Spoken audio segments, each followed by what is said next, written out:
Hi, Helen. It is such a great opportunity to speak with you today. To start with, can you introduce yourself? My name is Helen Carrington. I am a physiotherapist. I've been working in New Zealand for about 10 years, and the last 6 of those I've been working as a community physiotherapist. You have been through the MS Get a Head Start health professional course, Yep. and I know that you've taken some of that on and started to, use that in your role. Can you talk a little bit more about, how you're using that, the MS Get a Head Start information in your current role? The main ways that I've been using it, I guess, is threefold, really. The first one, obviously, is in my own practice. Primarily, a lot of the education that I provide to my patients with MS has come from that course, so that's been brilliant. And I've also had the opportunity to do, I guess, kind of a version of MS Get Head Start on a one-on-one basis with quite a few of my patients to kind of get them started into exercise, to get them into some good kind of routines and habits, particularly those people who haven't really exercised before. I've also been able to use it with people who are exercising to tweak exercise programs for them to kind of make those exercises as effective as possible.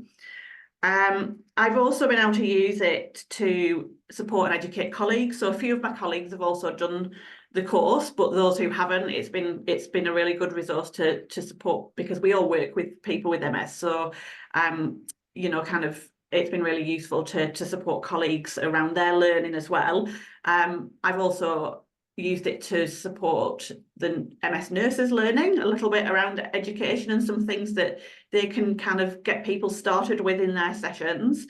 And I think the third way has been a little bit more of a kind of project-based thing. So I used a lot of the MS Get Head Start stuff to drive a CASP project that I did a couple of years ago now, around looking at our services for people living with MS. How can we improve them? What are they like currently? How can we improve them on the basis of all this great evidence-based knowledge that I've learned from the course? You've gone on from that to set up a really fantastic new service, which I'm sure is definitely a leader here in New Zealand. So can you talk a little bit more about that kind of new service that you've set up?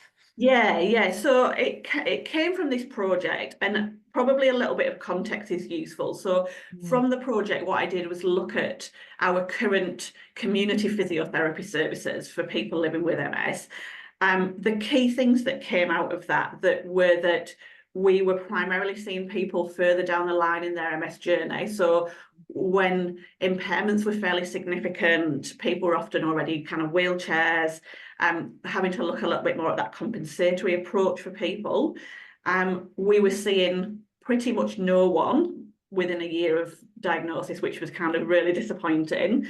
And those people just weren't being referred through to us.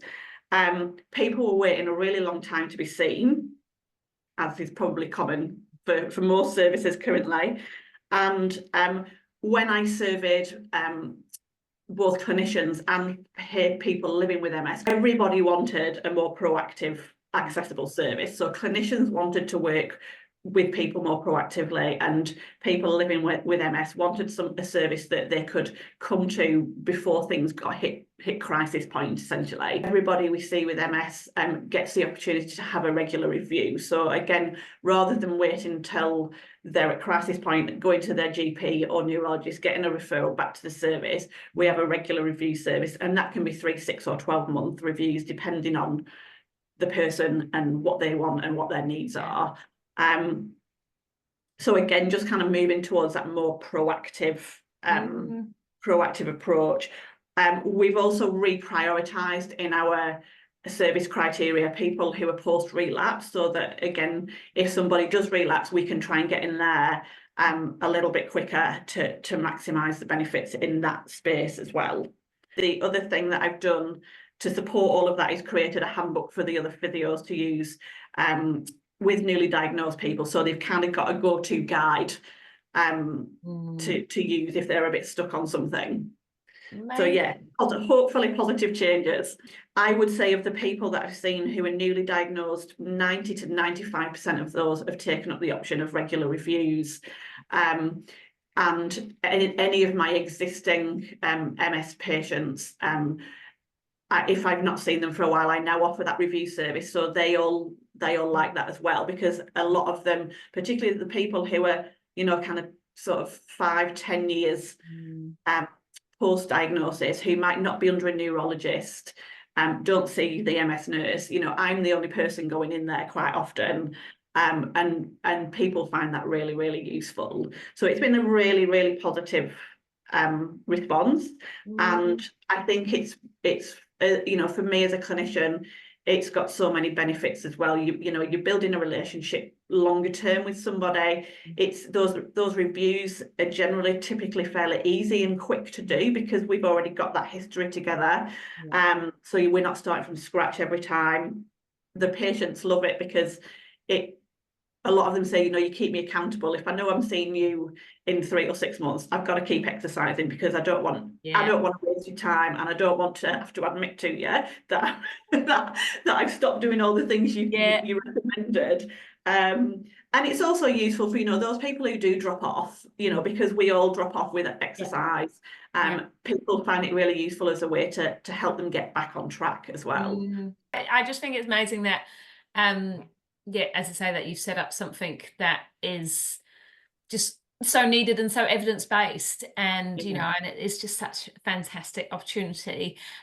Is there anything else you'd like to share about what you've set up? If there's anyone else you know, in a similar situation, either publicly or privately funded, you know, any kind of like top 3 tips that you've learned from going through the process of what to do or what to avoid, like what worked? Having the support of your manager, having the support of your colleagues as well is really important. You know, I think particularly in our team, we've got a lot of really experienced clinicians, and everybody's kind of got their own areas of interest and passion. So not everybody's as passionate about MS as I am, but people have been really on board with, you know, trying to change things, obviously within the limits of what we've got. So I think support is really important. Doing a little bit of research, talking to your patients about what they would want, so that you can take that to, you know, your team leaders, your managers, to say, hey, look, this is a gap in our service, and you know, this is something that people really want and need, and that the evidence shows you know, can really help change these people's kind of disease process. Just do it and try and see. I think, as you say, it's an element of not, you know, having that support from above you and around you, but then also, as you say, not being afraid to give it a go. You know, and as clinicians, we often will read research and see all these great benefits, and then when we actually look at the services we provide, like, you know, generally exercise-based research with MS is 3 times a week for anywhere between 8 to 12 weeks, and then we look at our services and go, oh, we see them once a week for maybe 4 weeks. I thank you so much, Helen. You've done such an amazing job, and I'm really grateful that you've given us this time to do this little recording to hopefully inspire other clinicians like yourself to go and do great things for MS. Yes, thanks. Yeah, no, I love what I do in this space, so I'm looking forward to doing more of it.